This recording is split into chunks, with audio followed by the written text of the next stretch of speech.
Allahumma salli ala Sayyidina Muhammad. Assalamualaikum warahmatullahi wabarakatuh. A'udzu billahi minasyaitonir rajim. Bismillahirrahmanirrahim. Alhamdulillah nahmaduhu wa nusalli wa nusallimu ala rasulil karim, amma ba'd. Alhamdulillah, pertama kali marilah sama-sama kita mengucapkan syukur kepada Allah Subhanahu wa taala kerana Allah Subhanahu wa taala telah menghimpunkan kita dalam satu majlis yang sangat mulia ini. Majlis ilmu yang membahaskan tentang perkara yang penting, iaitu akidah. Jadi sebenarnya saya ni boleh nak kata tetamu tak diundang. Saya pun tak tahu apa pun tentang masalah ni. Malam tadi jumpa Tuan Guru di Masjid Shah Alam. Tuan Guru baguslah kalau boleh hadir. Saya pun tak hadir nak tengok lah. Sebab kenal tuan rumah kita Maulana Fakhrul Razi ni sebab dia banyak kitab. Saya seronok tu tengok kitab ni.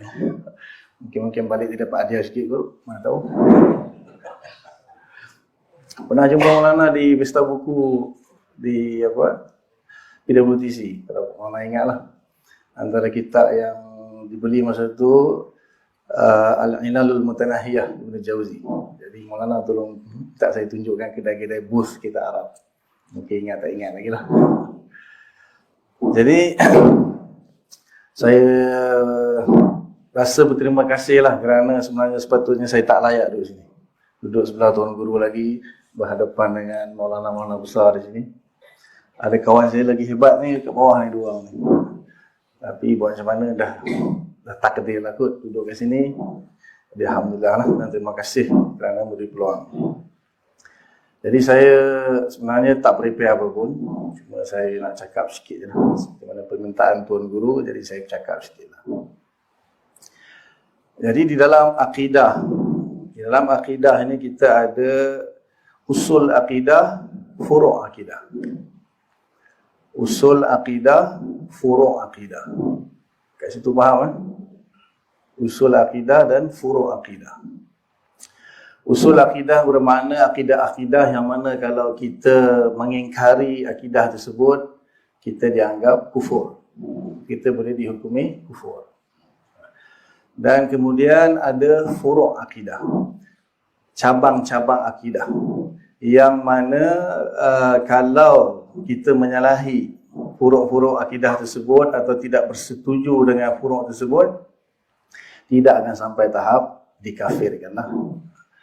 Cuma furu'-furu' itulah yang kadang-kadang membezakan di antara ahli sunnah wal jamaah dan ahli bid'ah wal dalalah. Hatta Imam Nawawi dalam Syarah Muslim berkata, Khawarij pun kita tak kafirkan. Nahnu la nukaffiru ahlal qiblah. Kami tidak akan mengkafirkan ahlul qiblah. Maksudnya orang yang semayang. Orang yang mengucap semayang, puasa, zakat, kita tak akan kafirkan dia. Jadi kalaulah Khawarij pun tak dikafirkan, kata Imam Nawawi, sebab apa dia semayang? Dia semayang. Kalau kita kata akidah dia rosak, dan lagi dia semayang, dia syahadah juga. Islam balik. Dalam semayang kan ada syahadah. Jadi bukan semudah itu kita nak kafirkan orang. Cuma furu'-furu' itu apabila khilaf, maka sebahagiannya akan membawa kepada satu istilah yang dipanggil Ahlus Sunnah wal Jamaah. Yang mana istilah itu pun muncul kemudian. Zaman Nabi tak ada istilah Ahlus Sunnah wal Jamaah. Zaman sahabat pun belum masyhur. Belum lagi masyhur Ahlus Sunnah wal Jamaah.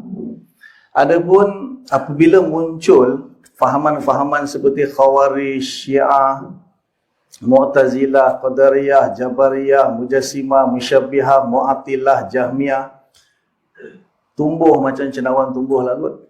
Sebab seperti mana yang Nabi sendiri kan bersabda, wallahu alam, kalau takhrij hadis itu mungkin Maulana lebih arif lah. Nabi kata, sataftariqu ummati ala 73 firqatan. Umat aku akan berpecah kepada 73 golongan. Kulluhum finnar. Semuanya akan masuk neraka. Illa firqatan wahidah. Kecuali satu firqah saja. Qila man ya Rasulullah. Sahabat tanya, siapa ya Rasulullah yang selamat tu? Qala, banyak riwayat, antaranya Al-Jamaah yang masyhur kata, ma ana alaihi wa ashabi. Apa yang aku dan sahabat-sahabatku berpegang kepadanya. Itu pun Nabi kata ma ana alaihi. Ma itu pun dah umum dah. Apa itu ma? Jadi muncullah firqah-firqah seperti mana yang Nabi sabdakan tersebut. Bercambah-cambah bermula lepas perang Siffin, perang Jamal itu muncul Khawarij, Syiah, Murji'ah dan sebagainya.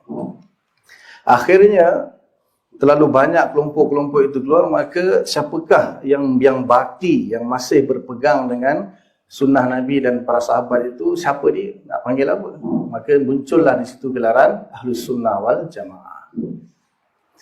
Kemudian kalau kita tengok, bila orang kata Ahlus Sunnah wal Jamaah dari sudut fiqahnya, iaitu mazhab Syafi'i, mazhab Hambali, mazhab Maliki, mazhab Hanafi. Betul?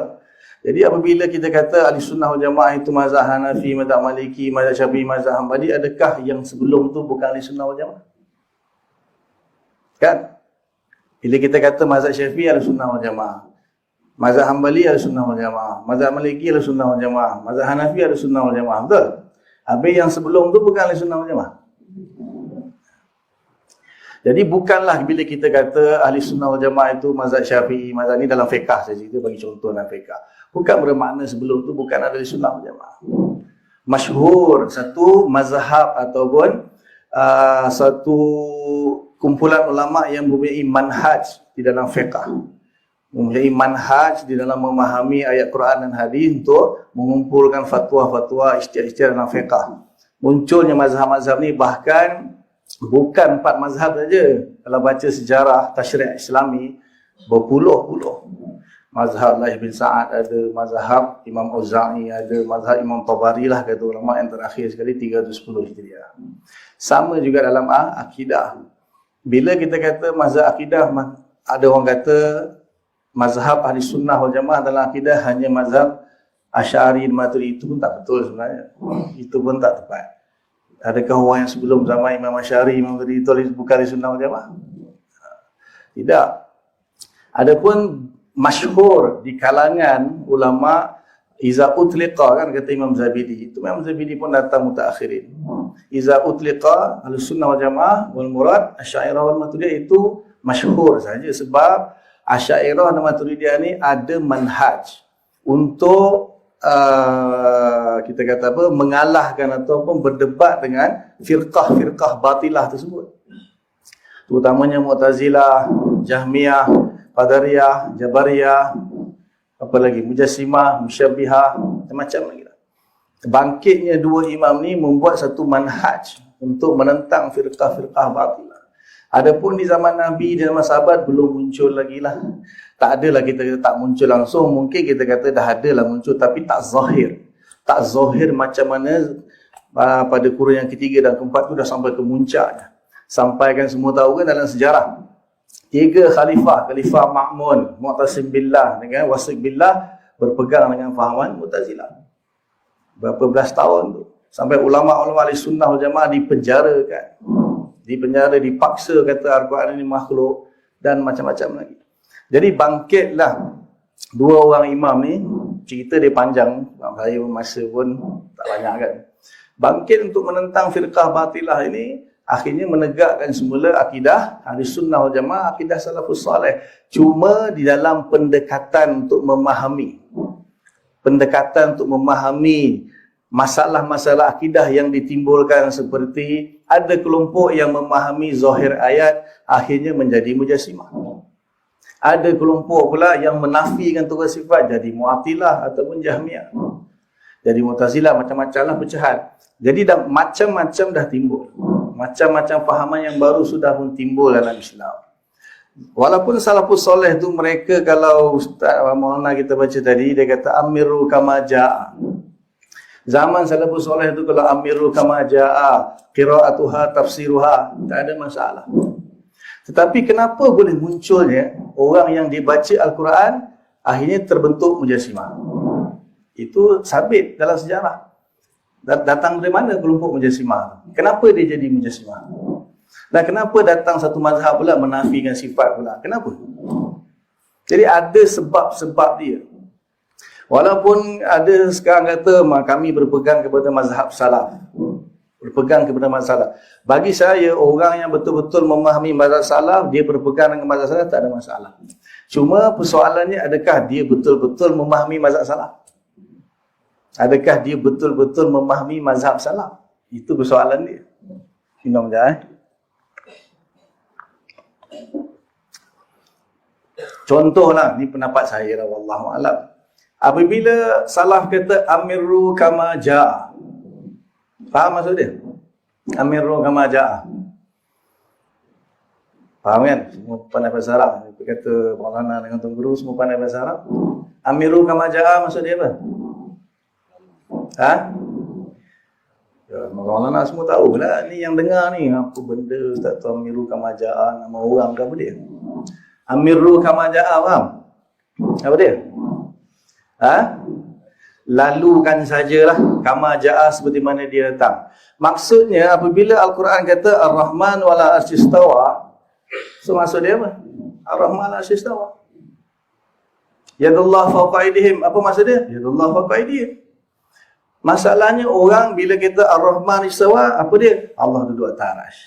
Adakah diamiru kama ja'a atau tidak? Ayat Quran kata Ar-Rahman wala asistawa. Dia kata Allah berada di arasy. Itu amiru kama ja'a ke tidak? Dia dah ubah dah. Dia tak amiru kama ja'a. Dia tak salam dah. Yadullah fawqa aydihim. Allah ada tangan. Tapi tak macam tangan kita. Walahu yadun laisa ka aydina. Itu adakah amiru kama ja'a? Kalau amiru kama ja'a, yadullah fawqa aydihim, apa mana dia? Mana dia yadullah fawqa aydihim? Tak tahu Allah. Itu masalah orang dia menafsirkan atau menakwilkan atau menterjemahkan, tapi kita inilah salah. Inilah salah yang sebenar. Masalah dia. Tak ada salafus salih pun yang bahas apa tu yadullah fawqa aydihim, apa tu Rahman asyistawa, tak bahas. Itu maksud amiru kama ja'a. Kita pergi bahas, kita terjemahkan, kita kata Ar-Rahman asyistawa itu Allah ada atas arasy. Itu dah ubah dah. Itu sudah ubah. So, mana baginya amiru kama ja'a? Mana baginya qira'atuha tafsiruha? Qira'atuha tafsiruha. Nak sebut apa? Salah kata Allah di langit. Salah kata amintum man fis sama'. Hadis jariyah ainallah fis sama'. Amiru kama ja'a. Baca je di situ. Tak perlu nak dibahaskan. Tak perlu nak dibahaskan. Kalau bahas, bukan salah. Bukan salah. Bukan salah piau lah. Ada juga salaf yang bahas. Saya tak kata salaf tak bahas langsung. Salaf yang piau tak bahas langsung. Sayyidina Umar tu, kalau orang tanya ayat mutasyabihat, dia ambil pelebah kumar, dia pukul sampai berdarah-darah. Allah pun tahu, saya rasa. Jadi salafus soleh untuk selamat, kalau kita nak berpegang kepada salaf, tak ada masalah. Memang salaf tu pegangan kita. Tapi ikut betul-betul salaf. Amiru kama ja'a, amiru kama ja'a. Jangan kita kata Ar-Rahman Allah berada di atas arasy. Adakah istiwa tu bermakna berada? Istiwa tu mana berada? Kenapa tak kata Ar-Rahman apa maknanya? Maknanya Ar-Rahman istawa. Amiru kama ja'a. Betul? Selesai. Itulah salafus salih yang sebenar. Datang Asy'ariyah kemudian mentakwilkan itu bukanlah takwilan yang qat'i seperti Jahmiyah, seperti Mu'tazilah. Takwilan yang sekadar zanni. Tahu zanni qat'i tahu kan? Dan ada maslahat. Kita takwil ada maslahat. Kita pun kata lebih baik ikut salaf, tak payah takwil. Itu yang terbaik. Sebab khilaf pada ayat Quran tu kan, wa ma ya'lamu ta'wilahu illallah. Walaupun titik dia tu khilaf, ada yang kata warasikhuna fil 'ilm, itulah sambung di situ ayatnya, maknanya tidak mengetahui takwil ayat mutasyabiah melainkan Allah dan orang yang mantap ilmunya. Tak apalah, kita terimalah, kita wa ma ya'lamu ta'wil illallah, titik kat situ. Jadi tak perlu nak takwil-takwil. Memang kita pun tak nak takwil pun. Asy'ariyah bukan wajib takwil. Siapa kata Asy'ariyah wajib takwil? Kita dalam Asy'ariyah, kalau siapa yang pernah baca kitab Asy'ariyah, dia tahu. Dalam bab ayat mutasyabihat kita ada dua. Satu, salaf. Bukan semua salaf. Majority salaf. Sebab salaf pun ada takwil juga. Kemudian majority khalaf. Takwil. Takwil pun bukan kita suka takwil. Takwil kerana ada maslahat dan dengan takwilan yang zanni, bukan qat'i. Itu Asy'ariyah. Sebab saya, alhamdulillah, saya Asy'ariyah. Bila orang bercakap sesuatu tentang Asy'ariyah tak betul, saya betulkan balik. Saya nak memfaham, bukan nak membela siapa siapa. Asy'ariyah, kalau nak cakap tentang Asy'ariyah, kaji betul-betul Asy'ariyah. Jangan menyandarkan benda yang bukan Asy'ariyah kepada Asy'ariyah. Asy'ariyah pun ramai ulama-ulama yang bersetuju dengan Asy'ariyah tapi bukan Asy'ariyah pun. Imam Nawawi bukan Asy'ariyah pun. Ibn Hajar Asqalani bukan Asy'ariyah pun. Tapi setuju dengan Asy'ariyah. Sebab Asy'ariyah ni dia melihat kepada keperluan, kepada hajat. Zaman Nabi, zaman sahabat, tabi'in awal tak perlu hajat kepada takwil. Tapi ada sampai satu zaman kita terpaksa takwil dengan takwilan yang zanni untuk menyelamatkan keadaan. Kalau tak takwil lagi bagus. Walaupun ada beberapa ulama seperti Imam Qushairi, Imam Badruddin Ibnu Jama'ah mengatakan takwil itu lebih rajih. Pasal apa? Takkan kita tak tahu makna ayat Quran. Allah Ta'ala turun ayat Quran tapi kita tak tahu makna. Serahkan kepada Allah Ta'ala. So untuk apa dia turun ayat Quran untuk kita? Kita beriman dengan ayat Quran yang kita tak faham makna dia. Buat apa? Itu pendapat Imam Qushairi dengan Badruddin Ibnu Jama'ah.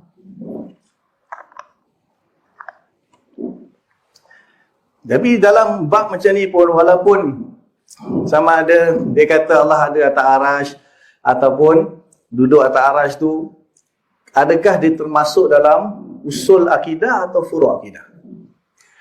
Kalau dia termasuk dalam usul akidah, memang siapa yang mengatakan itu boleh jadi kafir. Tapi kalau dia masuk dalam furu' akidah, bukan usul akidah, kita tak boleh nak kafirkan dia. Dan itu pun kadang-kadang dia mungkin kata itu dengan mulut. Dia cakap dengan mulut saja. Hati dia mana kita tahu. Sebab akidah itu, i'tiqad itu di hati. Di hati. Kadang-kadang orang boleh cakap, dia pun tak tahu benda dia cakap. Hati dia tak beriktikad macam tu. Tapi mungkin kerana kejahilan, mungkin kerana diikut-ikut orang, dia sebut. Jadi yang penting i'tiqad tu macam mana? Adakah Allah itu betul-betul dia berjisim dan duduk melekat atas arasy Allah, memang betul macam mana kita duduk atas kursi misalnya. Itu memang betul-betul menjadi kufur. Tapi kalau dia sekadar menyebut saja, itu kita tak boleh nak kufurkan lagi. Kita masih lagi perlu bersangka baik. Sebab kita ahli sunnah wal jamaah, akidah kita yang paling kita pegang, nahnu la nukaffiru ahlal qiblah. Kita takkan kafirkan mana-mana ahli kiblah. Cuma nak menentukan saja ahli sunnah wal jamaah atau bukan ahli sunnah wal jamaah. Salafus soleh yang sebenar atau bukan salafus soleh. Sebab salafus soleh dia pun sesama dia khilaf. Maulana dah baca macam-macam riwayat tadi. Kita dengar pun kita tahu salah pun macam-macam khilaf juga. Dan adakah qaul salaf itu menjadi hujah? Kalau kita tahu kan, ahli sunnah wal jamaah, Quran, hadis, ijma', qiyas. Adakah qaul salaf termasuk sebagai hujah? Qaul sahabi pun masuk dalam, kalau belajar usul fiqh, qaul sahabi pun jadi dalam istidlal yang mukhtalafi. Betul? Yang muttafaq alaih 4 saja, ijma', Quran, hadis, ijma', qiyas. Qaul salaf ada jadi hujah. Qaul bukan salah, qaul sahabi saja masuk dalam mukhtalafi. Ini dalam akidah ni, bukan dalam fiqh. Jadi kalau salaf sesama salaf pun ada khilaf juga. Jadi kita berpegang kepada ijma' kalau perkara itu ijma'. Kalau benda itu khilaf, kita cuba berpegang kepada jumhur. Wallahu a'lam. Warning note. Jadi setakat itu saja yang saya boleh sampaikan. Saya mohon maaflah kalau terkasar bahasa ataupun tersinggung. Wallahu a'lam. Assalamualaikum warahmatullahi wabarakatuh.